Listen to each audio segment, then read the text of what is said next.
What's the meaning of centaur?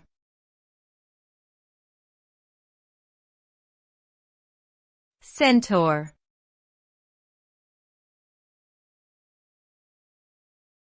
Centaur.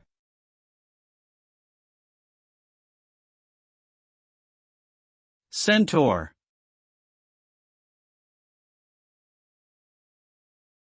Centaur.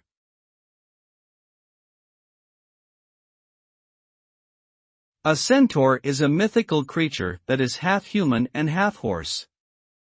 In Greek mythology, they were typically depicted as wild and unruly beings, often associated with the god of wine and revelry, Dionysus.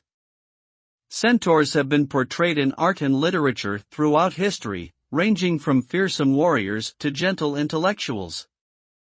The concept of the centaur has also been used to explore themes of duality and the struggle between humanity and animal instincts.